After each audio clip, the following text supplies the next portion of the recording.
بسم اللہ الرحمن الرحیم۔ صرف 2 منٹ کے اندر مسواک کے متعلق اتنی زیادہ احادیث سننے کے بعد مجھے یقین ہے کہ آپ مسواک کو اپنی زندگی کا حصہ بنا لیں گے۔ شروع کرتے ہیں۔ پہلی حدیث ہے، نبی کریم صلی اللہ علیہ وسلم نے فرمایا، اگر میری امت پر مشکل نہ ہوتا تو میں ان پر مسواک کرنا لازم قرار دے دیتا۔ دوسری حدیث ہے، حضرت عائشہ رضی اللہ عنہ سے پوچھا گیا کہ آپ صلی اللہ علیہ وسلم جب گھر تشریف لاتے تو سب سے پہلے کس چیز سے ابتدا کرتے؟ حضرت عائشہ نے فرمایا کہ سب سے پہلے آپ صلی اللہ علیہ وسلم سب سے پہلے مسواک کرتے۔ عبداللہ بن عمر سے مروی ہے کہ آپ صلی اللہ علیہ وسلم نے فرمایا، مسواک لازمی کیا کرو کیونکہ مسواک منہ پاک صاف کرتی ہے، مسواک کرنے والے سے اللہ بھی خوش ہوتا ہے۔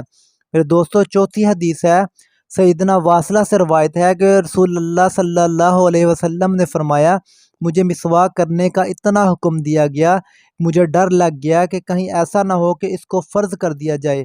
آپ صلی اللہ علیہ وسلم تہجد کے لیے کھڑے ہوتے تو پہلے اپنا منہ مسواک سے خوب صاف کرتے۔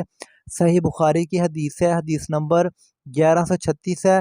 آقا علیہ السلام نے فرمایا، 3 کام کرنا ہر مسلمان پر حق ہیں۔ نمبر 1، جمعے کے دن غسل کرنا، مسواک کرنا، اگر پوسیبل ہو، اگر ممکن ہو تو خوشبو لگانا۔ حضرت عائشہ بیان کرتی ہیں کہ آپ صلی اللہ علیہ وسلم مسواک کرنے کے بعد مسواک دھونے کے لیے مجھے دے دیتے۔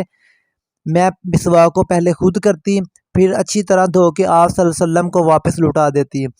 آخری اور بہت خاص حدیث ہے، حضرت عائشہ صدیقہ کے بھائی عبد الرحمن بن ابی بکر آپ صلی اللہ علیہ وسلم کی خدمت میں حاضر ہوئے۔ ان کے ہاتھ میں تازہ مسواک تھی۔ آپ صلی اللہ علیہ وسلم مسواک کو دیکھتے رہے۔ حضرت عائشہ صدیقہ نے ان سے مسواک لے کر اپنے دانتوں سے چبا کر نرم کر کے اچھی طرح صاف کر کے آپ صلی اللہ علیہ وسلم کو لٹا دی۔ آپ صلی اللہ علیہ وسلم نے بہت عمدہ طریقے سے مسواک کی۔ حضرت عائشہ بیان کرتی ہیں، فرماتی ہیں کہ آپ صلی اللہ علیہ وسلم نے اتنی اچھی طرح مسواک کرتے میں نے پہلے کبھی نہیں دیکھا۔ آقا علیہ السلام نے مسواک کرنے کے بعد پھر 3 دفعہ آسمان کی طرف اپنی انگلی اور ہاتھ کا اشارہ کیا اور ایک دعا پڑھی۔ اس کے بعد آقا علیہ السلام کی روح پرواز کر گئی۔ آپ صلی اللہ علیہ وسلم اپنے مالک حقیقی سے جا ملے۔ یہ وہ کام تھا جو نبی کریم صلی اللہ علیہ وسلم نے زندگی، یہ کتنا اہم کام ہے، یہ دانتوں کی صفائی رکھنا، منہ کو پاک رکھنا، کہ آقا علیہ السلام نے دنیا سے جانے سے پہلے بھی یہ کر کے دکھایا، ہمیں امت کو یہ پیغام دیا کہ اس کو اپنی زندگی کا حصہ بنائیں۔ ایک صحابی اور بیان کرتے ہیں کہ جب آقا علیہ السلام نے مجھے اتنی حدیثیں میرے تک پہنچی مسواک کے متعلق، تو میں ہر کھانے سے پہلے اور کھانا کھانے کے بعد، سونے سے پہلے اور نیند سے بیدار ہونے کے بعد مسواک کو میں نے اپنے اوپر لازم کر لیا۔ میرے دوستو، ہم سب کو بھی چاہیے کہ مسواک کو اپنی زندگی کا حصہ بنائیں۔